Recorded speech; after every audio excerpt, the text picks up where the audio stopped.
ప్రతి ఏడు ఈ పాటికి వెండిపల్లెంలో డబ్బు పంచచాపు పెట్టి మర్యాదలు చేసేవారు. ఈ ఏడాది ఏమిటో ఇన్ని మార్లు ప్రదర్శనలు చేసినా మహారాజుకి మన మీద ధైర్యాలే. కోపం వచ్చి ఖడ్గంతో తల నరకనందుకు సంతోషించు. లేకపోతే రాజాగారు బయటకు వస్తే దండం పెట్టాలన్న జ్ఞానమే లేదు వీడికి. వీడే ఈసారి వెళ్ళి రాజాగారి కాళ్ళు అట్టుకుంటే గానీ క్షమించరు. ఏమంటావు రా దిష్టిబొమ్మ? గొంతు పూడుకుపోయింది. జన్మలో మొట్టమొదటిసారి నిజం చెప్పావుగా, ఇంకేం చెప్పను. తప్పు నాదేరా. నువ్వు చెప్పింది అక్షరాల నిజంరా వీరాస్వామి. రేపు నేనొక్కడిని బంగ్లాకొచ్చి గద్యం పద్యం పాడి ప్రార్థించి దర్శనం అయ్యాక బహుమానం ఇమ్మని కోరతాను. అది కాదురా, రేపు దేవీపట్నంలో శివుడు వేషం నువ్వు వేస్తేనే. ఇదిగో ఇక నువ్వు సాగదీకు. మేమిద్దరం కలిసి ఆట గడితే గోదావరి కూడా ఆవేశం వచ్చి పొంగి ఊళ్ళోకి రావాలి. వస్తుంది. మొన్న అలా ఆవేశంగా కట్టినందుకే ఊరి వాళ్ళంతా కర్రలతోనూ కత్తులతోనూ దిగారు. నువ్వు నోరు మీరే శకున పక్షి. రాజు, రేపటి నుంచి నువ్వు రోజు బంగ్లా దగ్గరే కాపురం పెట్టు.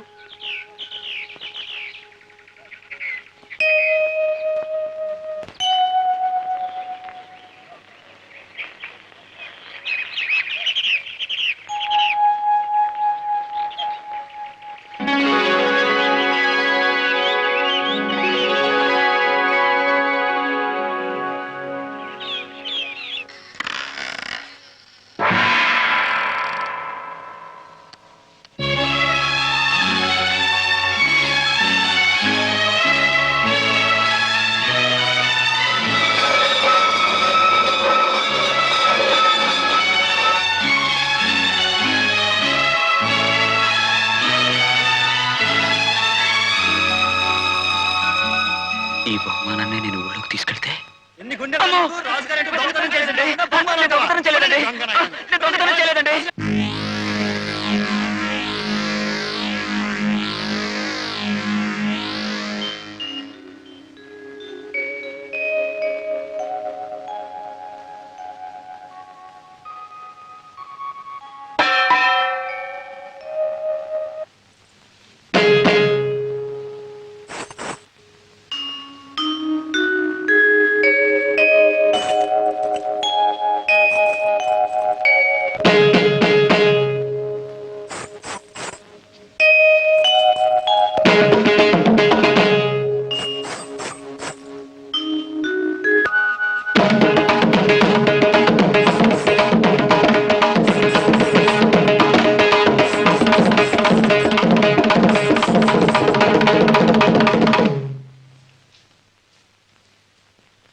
బాగుంటే అలా సైగలు చప్పట్లతో చెప్పడం దేనికి? బాగుంది అనొచ్చుగా.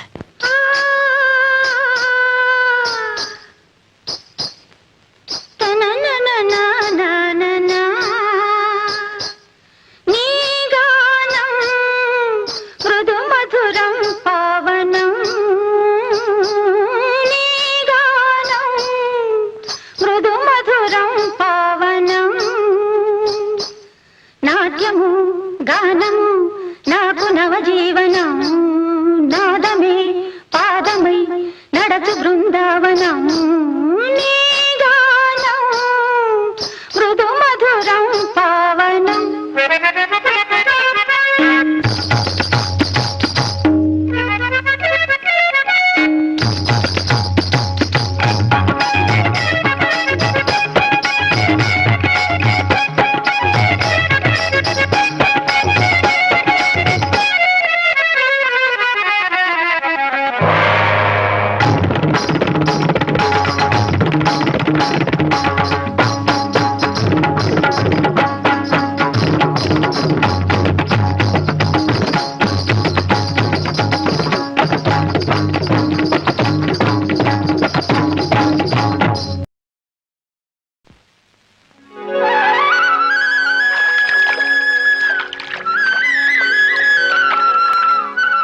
ఎరా రాజాగారి బంగ్లాకి 3 రోజుల నుంచి ఏకబిగిని తిరిగేస్తున్నాడు మనాడు.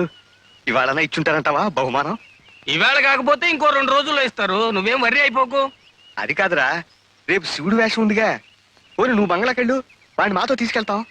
ఆ శివుడి వేషం కోసమే కదా 3 రోజుల నుంచి మన పడవటింటి ముందు చెట్టు కొమ్మలెక్కి దూకి మరీ ప్రాక్టీస్ చేస్తున్నాను. ఇది హనుమంతుడి వేషం కాదు, నువ్వు చెట్టు కొమ్మలకి దూకడానికి రారా. నిన్న కృష్ణుడి వేషం వేసి హరిశ్చంద్రుడు పద్యం పాడాడుగా, రేపు శివుడి వేషం వేసి కుప్పిగంతులు వేస్తాడు. ఈడొద్దు బాబో, నోరు మీరే గ- రా వీళ్ళు నూతులో మట్టి తీయడానికి వచ్చారా? మీ నాన్నగారు ఫ్రెండ్ కొడుకండి, పెళ్లికి వచ్చారండి. ఏ నీ పేరేంటి? ఈకల లవ్ కుమార్. లవ్ వద్దు, కుమారుని పెట్టుకో సరేనా? ఇంతకేం చేస్తుంటావు? సోప్స్ అమ్ముతానండి.